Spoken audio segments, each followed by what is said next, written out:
전북 지역에서 지난 14일 11,259명이 코로나19 확진 판정을 받았습니다. 이로써 도내 누적 확진자는 19만 8,550명으로 늘었습니다. 6월 1일 지방선거를 앞두고 정읍시장 선거에 나선 민주당 후보들이 난립하고 있습니다. 치열한 당내 경쟁이 예고되면서 지역민들의 관심도 높아지고 있습니다. 제자 논문의 저자를 친동생으로 변경한 전북대학교 교수가 집행유예를 선고받았습니다. 전주지법은 A 교수에게 징역 6개월에 집행유예 2년을 선고했습니다. 전북경찰청은 부당 대출 의혹 등이 제기된 장영수 장수 군수를 검찰에 송치했습니다. 경찰 관계자는 고발장에 적힌 내용 중 일부 혐의가 인정돼 송치했다고 밝혔습니다.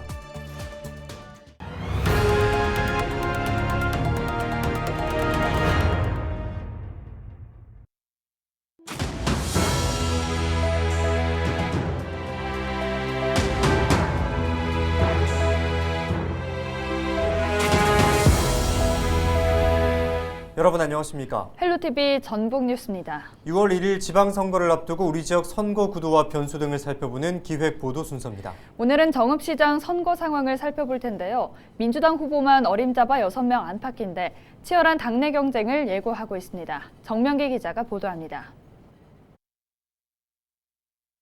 인구 10만 명대에 머물고 있는 정읍시. 대선 열기에 다소 가려졌던 6일 지방선거 시계가 빨라지고 있습니다. 우선 지난 지방선거에서 41%의 득표율로 당선된 유진섭 현 정읍시장. 더불어민주당 소속으로 앞서 재선 도전 의사를 밝힌 바 있습니다. 지난 지방선거 당시 민주당 내 경선에서 1위를 차지하고도 배제되면서 무소속으로 출마했던 이학수 전 도의원. 최근 복당의 선대위 미래로 소통위원회 공동위원장을 맡기도 했습니다. 사선의 산림조합장을 지낸 김민영 민주당 정책위 부의장도 유력한 후보입니다. 지역 산림조합을 18년 동안 반석으로 이끈 경험이 강점으로 꼽힙니다.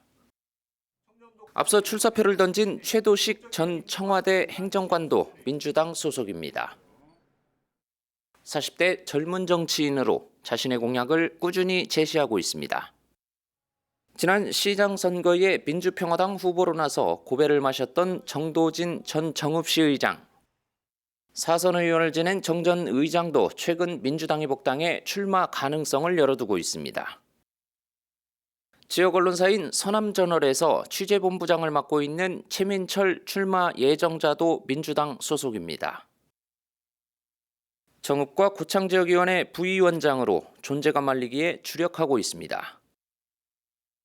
민주당 입지자들에 맞서는 국민의당 이상옥 지역위원장. 러시아에서 외교관으로 활동했던 이 위원장은 일찌감치 예비후보 등록을 마쳤습니다. 이번 대선 패배로 비대위 체제로 전환된 민주당. 또 국민의힘과 국민의당 합당 과정이나 후보 공천 과정도 변수가 될 것으로 보입니다. 게다가 정치자금법 위반과 직권남용 권리행사 방해 혐의로 기소된 현 유진섭 정읍시장의 향후 사건 진행 과정도 선거에 어떤 영향을 미칠지 관심입니다. 헬로티비 뉴스 정명규입니다. 이용호 국회의원이 20대 대통령직 인수위원회 정무사법 행정분과 간사에 임명됐습니다. 이 의원은 세대와 성별, 지역으로 갈라졌던 대한민국이 통합의 길로 나아가는 변화의 초석을 마련하겠다고 말했습니다. 이용호 의원은 남원 임실 순천지역 20대와 21대 국회의원으로 예산결산특별위원회와 보건복지위원회 등에서 다양한 의정활동을 펼치고 있습니다. 익산 출신 국민의힘 조수진 국회의원이 전북을 찾아 윤석열 후보에 보내준 도민 지지에 감사를 표했습니다. 조 최고위원은 15일 전북도의회 기자간담회를 열어 전북의 선택이 지대한 역할을 했다고 분석하며 윤 당선인은 대선 기간 내내 전북 인재 중용과 경제 발전을 이야기했다고 말했습니다. 그러면서 여당 지도부 국회의원으로서 자신부터 전북 발전을 위해 최선을 다하겠다며 당내 전북 출신 의원 4명과 힘을 합치겠다는 뜻을 밝혔습니다.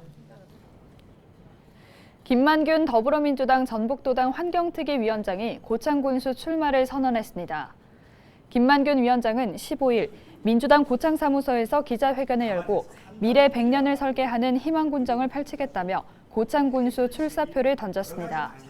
그는 출마 공약으로 외국인 인력난 해결과 인구 유입책 시행, 체류형 관광산업 토대 마련 등을 제시했습니다.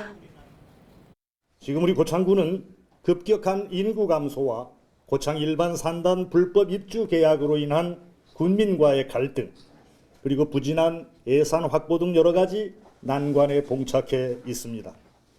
그러나 이러한 산적한 문제들을 해결하기 위해서는 관리 차원의 진단이 아닌 경영 차원의 처방이 필요합니다. 대통령 선거가 끝난 뒤 지방선거 예비 후보자들이 속속 등장하고 있습니다. 지방선거는 우리가 지역 대표를 직접 선출하는 대의민주주의 전국 선거인데요. 우리가 선출한 지방자치단체장과 지방의원이 지역 정책을 수립하고 심의하는 역할을 맡아 지역민의 삶과 더 밀접한 선거이기도 합니다.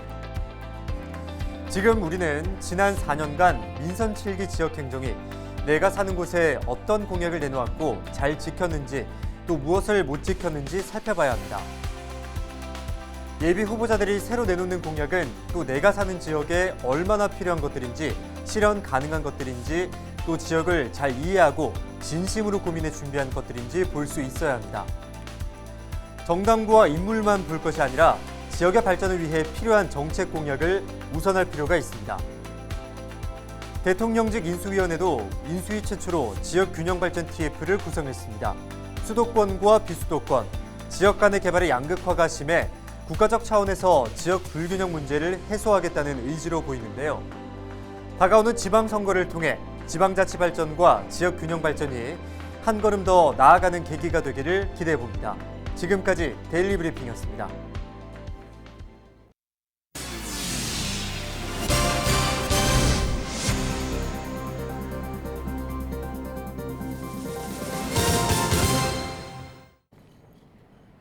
전북 지역에서 지난 14일 코로나19 확진에 11,259명이 확진 판정을 받았습니다. 지역별로는 전주 4,272명, 정읍 625명, 김제 617명, 남원 525명 등입니다. 도내 누적 확진자는 19만 8,550명으로 늘었습니다. 농지법 위반 혐의로 기소됐던 전북도의회 김기영, 최훈열 도의원이 의회 윤리특별위원회에 넘겨졌습니다. 농지법 위반 혐의로 김 의원은 벌금 1,000만 원, 최 의원은 벌금 700만 원을 선고받았습니다. 전북도의회는 윤리특위를 열어 징계 여부 등을 논의할 예정입니다. 코로나19 여파로 학교 비정규직 직원들의 업무가 늘어 추가 급식 인력 확보가 필요하다는 지적입니다. 전북학교 비정규직 연대회의는 코로나19로 학교 급식실 배식 시간이 기존보다 1시간에서 2시간가량 늘고 노동 강도가 증가했다고 밝혔습니다. 단체는 성명을 통해 학교 급식 노동자의 1인당 음식 제공 인원은 150명으로 다른 공공기관보다 2~3배 많다고 주장했습니다. 또 코로나19 예방을 위해 시차 배식과 방역과 위생 등의 업무까지 추가됐다면서 추가 급식 인력을 확보해야 한다고 촉구했습니다. 전북경찰청은 부당 대출 의혹 등이 제기된 장영수 장수 군수를 검찰에 송치했습니다. 경찰은 장 군수가 시세보다 비싸게 땅을 매입한 뒤 금융기관으로부터 부당하게 대출을 받았다는 의혹 등이 담긴 고발장을 접수하고 수사를 진행하고 있습니다. 경찰 관계자는 고발장에 적힌 내용 중 일부 혐의가 인정돼 송치했다고 밝혔습니다. 제자 논문의 저자를 친동생으로 변경한 전북대학교 교수가 집행유예를 선고받았습니다. 전주지법은 업무방해 등 혐의로 기소된 A 교수에게 징역 6개월에 집행유예 2년을 선고했습니다. A 교수는 지난 2014년 4월 국제학술 논문에 제1저자로 기재된 몽골 유학생의 이름을 삭제하고 자신의 친동생인 전북대 교수의 이름을 적어넣은 혐의로 기소됐습니다. 김제시가 취약지역 방범 폐쇄 해로 TV 96개에 지능형 관제 시스템 기능을 탑재했다고 밝혔습니다. 지능형 관제 시스템은 배회나 폭행, 쓰러짐 등 특정 행동을 인공지능이 탐지했을 때 관련 영상이 관제 요원에게 자동으로 표출되는 시스템입니다. 특히 CCTV 통합관제센터와 경찰청, 소방본부가 실시간 연계되는 스마트시티 통합 플랫폼 서비스가 구축돼 위기 상황 발생 시 골든타임을 확보하는 데 큰 도움이 될 것으로 기대됩니다. 앞으로도 지능형 선별관제를 지속적으로 확대 구축해서 시민들이 체감할 수 있는 스마트 도시, 안전을 선도하는 김제시를 만드는 데 최선을 다하겠습니다. 김제 만경강 하구에 조성된 이른바 새만금 바람길을 여행 상품화하는 움직임이 일고 있습니다. 새만금 바람길은 삼국시대 포구로 사용했던 전선포에서 망해사, 신포항, 봉화산 봉수대를 잇는 길입니다. 김제시는 이 길을 여행 상품화하기 위해 전북도 관광마케팅 종합지원센터와 새만금 바람길을 사랑하는 모임 등과 함께 간담회를 가졌습니다. 이날 간담회에서는 20명 이상이 새만금 바람길을 찾을 경우 지역사를 선물하는 등 여행 상품화에 대한 논의가 이루어졌습니다.